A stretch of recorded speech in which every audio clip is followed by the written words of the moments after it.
being self-aware. When you, in the early days, were cooking with Julia, you were hanging out with James Beard, Alice Waters.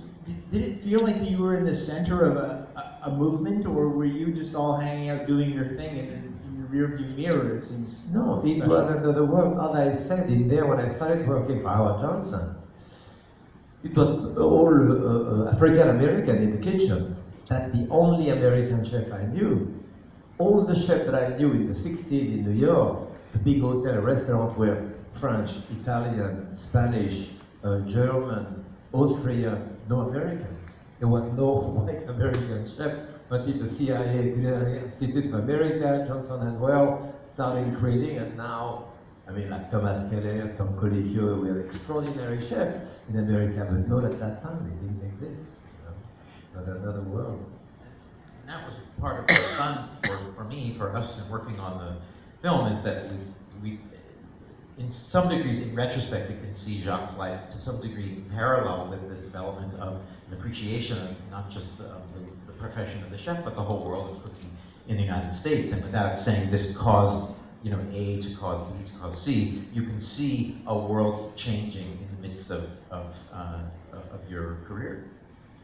Boy, you talk about time and place, right? You really were in the right place, the right time, surrounded by the right people. And again, looking back at it, is you, there's half dozen of you really were the heart of that movie. Yes, no question. I was extremely lucky. And I say I went to Columbia as well, and that changed my life. You know, I left school when I was 13, so I never even went to high school or anything, because I wanted. But at least going to Columbia prevented me from having a complex about not having an education. Now I had an education, so I could come back to cooking, which is what I did, but on another level, you know, without any complex. It was a different world. So it was important, and that was what America was all for me, that kind of a democratic feeling, you know, that you could, everything was possible, you know, and still is, I think. I wanted to ask you, what was the most challenging thing about making Woodstock? Finding the money. Well, first, Jacques had a very rich life, so of course, a lot of documentary filmmaking really ultimately is what you leave out. So I think making those story decisions, and my co-writer Steve Siegelman is here with me, and we worked hard to kind of hone the story down. I think so much of what is really a discovery about Jacques' life for us as filmmakers were parts of his life that happened essentially off camera. So his entire apprenticeship and training in France and the early days of Howard Johnson's, the imagery was very, very hard to find that actually included you. And so that was one of the challenges, but also one of the great fun pieces of it, with all that archival research to dredge up, you know, what did haute cuisine preparation look like in France in the 40s and 50s? That stuff was actually quite hard to find, and incredibly fun when you would find, oh look, there's a female chef in Lyon making an omelette, grab that. So that was actually a lot of fun. Now, Jacques, you were obviously at the dawn of American television cooking, one of the very first people to cook on television. What's your impression now as TV has evolved and the Food Network, all these different networks? Is this good or bad for young chefs who are watching it? No, I think that the more exposure we get, the better it is. But I was somewhere a couple of weeks ago, and there was a lady historian who said that there is 405 cookery shows on television. I don't know whether it's accurate, it seems excessive to me. But frankly, I would think that still, you see people like Rick Bellis, or certainly Lydia Bastianich, or Ming Tsai, or me on PBS, we are still kind of cooking. A lot of others are not really cooking. It's more, you know, competition, reality show, and so forth. Nothing wrong with that. People look at those for different reasons. I'm sure a lot of people look at my show and say, that guy is really boring. Or, yes, I mean, you cannot really please everybody. But certainly, I mean, the way food is now is just amazing. I mean, there are 24,000 restaurants in the year. So, you know, it's crazy. Do you ever look at a show like Top Chef Masters and think, oh, if I could only be on that show, I would kick their butts? I was on Top Chef 5-6 times as a judge, you know. So, but it's not my thing, you know. I mean, it's already easy to criticize anything, you know. So I don't really enjoy that type of thing that much, you know.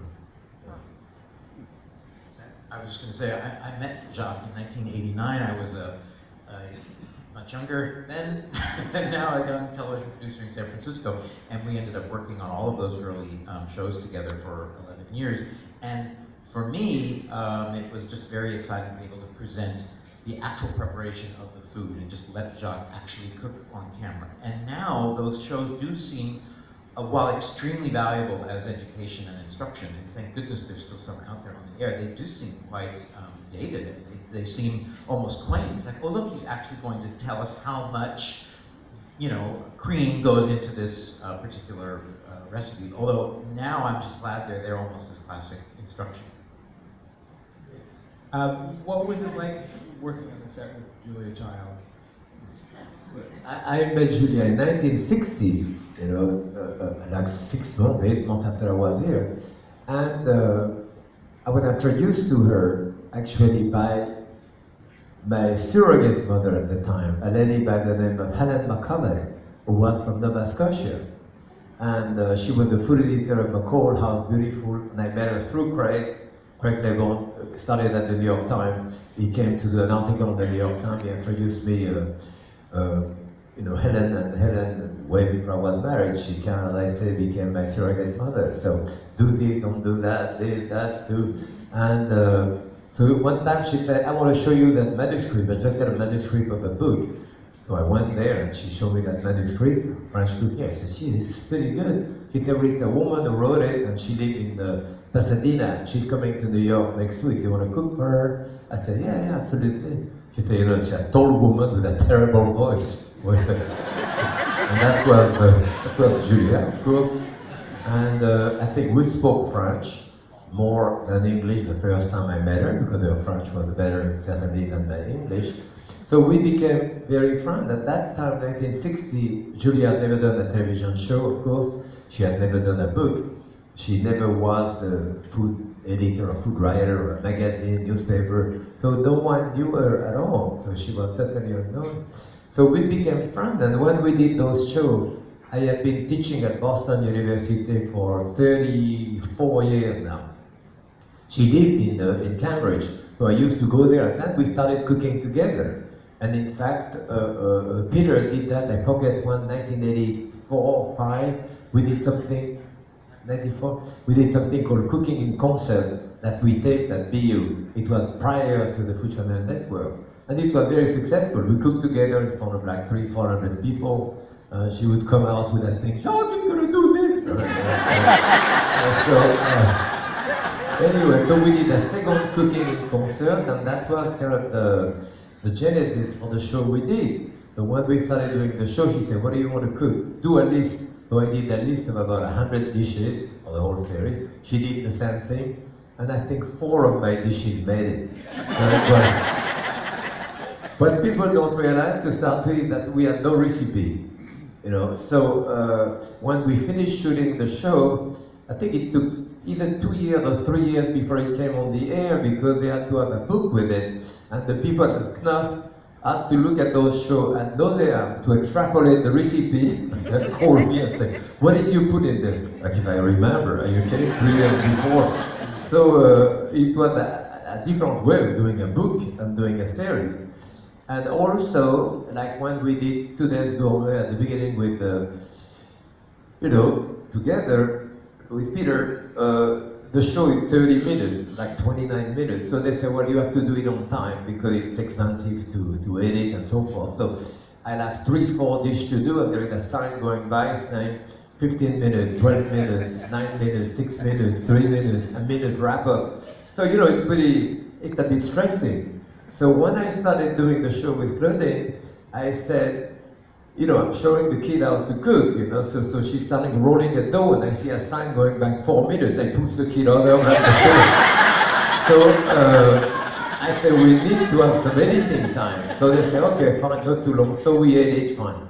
When we did the show with Julia, she said, we're gonna cook, when it's finished, we'll tell you. I think the longest show we did a show was like 110 minutes or whatever. We cooked, I don't know what happened to all those outtakes, but so it was great. We had a bottle of wine. We had no ingredient because we had plenty of ingredient because we had no recipe. We had ingredient, we had some wine, we could last as long as we wanted, so it was fun to cook. As long as the wine lasted, right? Peter, do you have any favorite Julia Child memories? Well, full disclosure, I didn't produce that series with Julia Child, and now knowing how stressful it was for the back kitchen and the producers to not know really, well, the great story that your good friend and the person who was the culinary producer of that show, Susie Heller, told us that didn't end up in the documentary, is that because you were kind of developing these recipes on the fly, they did try to map out what the show was going to be the next day, and they would, if Julia came down, because they shot in Julia's kitchen, and the back kitchen was all set up downstairs in her basement. And in the morning of the taping of the show, if Julia were to be seen coming down the stairs with her notes, they all went into a panic because they thought, oh my God, she was reading today's production notes and she's going to change things. And in fact, that happened. And the story that Jacques told me that I just love, which says a lot about Julia, is, you know, these are all public television shows. They have corporate sponsors, and there's strong rules against product placement and that kind of thing. But generally, you try to be kind to the sponsors. And so there was a wine sponsor, I think it was Kendall Jackson Wines, for the Julia shows with Jacques and Julia. And finally, the Kendall Jackson family were coming to Julia's house to watch a taping and to be in the control room. And you want to finish the story? Yeah, what I wanted to say is that Kendall Jackson, James Jackson was really very generous with that, and Barbara Banky, his wife, the owner of Cambria, and they had artisan and estate, which was like 12 or 15 wineries. They must have had like 30 or 40 wineries altogether. In addition to that, Chef Jackson said, use any wine you want, you don't have to use only our wine. Very generous. We had French wine, Italian wine, we had everything, so we could really choose whatever we wanted, and as Peter said, we're not even allowed to endorse any product on PBS, so that's great. So but the producer, they told me, you know, Jess Jackson is there with his wife. I said, yes, sir. We said, what are you going to drink? I said, I don't know, we'll see. So we start the show, we have some white wine too, and we finish the show, whatever we cooked that day, I forgot. And I tell Julia, what do you want, a little Merlot with that or a cab? She said, I want beer. I said, you want beer? We don't have beer. We have beer. She had beer. So I tell Julia, I mean, you know, you don't have to cow to the sponsor, but you don't have to antagonize. So we did the same thing. The second sponsor we had was Nano Lake. Well, Nano Lake, I mean, I put 1 tablespoon of butter in the thing. Julia said, I put the whole stick. Oh. She put more butter than I ever used in my life. So we used an enormous amount of butter too. And so Nano Lake is there, the president or whoever. So we start the show, and again, the producer told me, what are you going to do? I said, I'm doing a dough, and I'm going to roll it to do a big galette of apple. Julia will help me too. And after that, I would show them with leftover chicken. We had to do a dough to do a chicken pot pie using the dough. So yes, I'm going to use butter. So 10 minutes before we start, Julia said, I want to do my own dough. I said, great, fine, terrific. That always happened this way. So we started the show. I did the dough, I rolled it. She cut the apple, helped me. We put it into the oven. And I said, now Julia is going to do her own dough. And she said, well, Jacques is going to do it. I said, oh, okay. So she said, I want you to do it in the food processor. That's a good idea. So I said, well, 2 cups of flour, tablespoon of sugar, a dash of salt. I said, how much butter that you want? She said, I want Crisco. You want Crisco? You don't have Crisco? We have Crisco.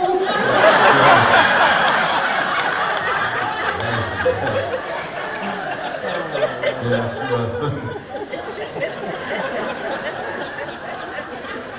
She probably had a lineup of sponsorship deals, right?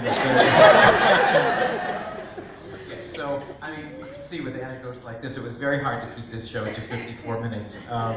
And obviously, she provides great comic relief, just being who she was in the show.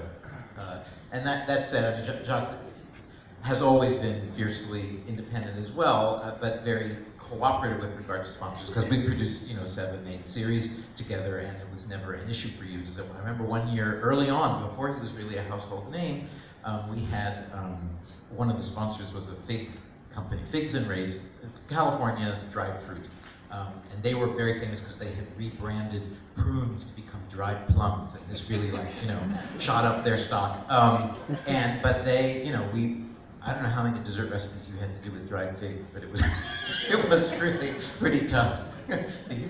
Pleasantly has forgotten, conveniently forgotten. Jacques, I love in the beginning of your culinary education, you talked about being in restaurants, and you'd start your day by receiving like 6 or 8 boxes of chickens that you would have to debone. Have you ever sort of done a rough calculation of how many chickens you deboned in your life? I come from a town called Bourg-en-Bresse, a town next to Lyon, and it's very well known for the chicken of Bresse, B-R-E-S-S-E. They are the blue feet, white plumage, and red cock, so the French flag, red, blue. And so everyone who came, certainly to the restaurant there too, would have chicken. So yes, but at that time, we were an apprentice. We killed some chicken, but most of the time we had to plug the chicken and eviscerate it and so forth too, which, you learn that at the beginning, you do a lot of that type of cleaning fish, But thousands probably, right? Thousands well, and thousands so, of chickens in your day? Probably. You could probably do it blindfolded now, couldn't you? No, I think yeah. No. It just occurred to me that it would be fun if we could see the master. I mean, I've seen you've done that with Julia Child. It's kind of, if you're known on television for doing one thing, it's deboning chickens very quickly. Oh. And so I thought it would be fun to just get a little in-person demonstration. Do we agree? Michael Howell? He's going to put out a chicken. If you don't mind, would you be up for it?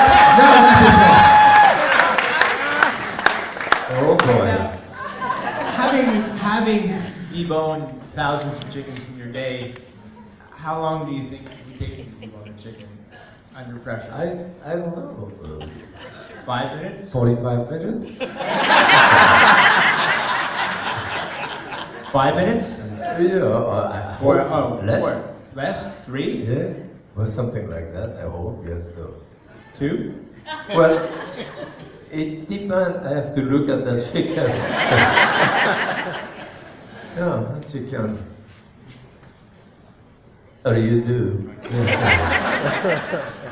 You have a couple of We don't have a starting gun, though, unlike Julia, but we can probably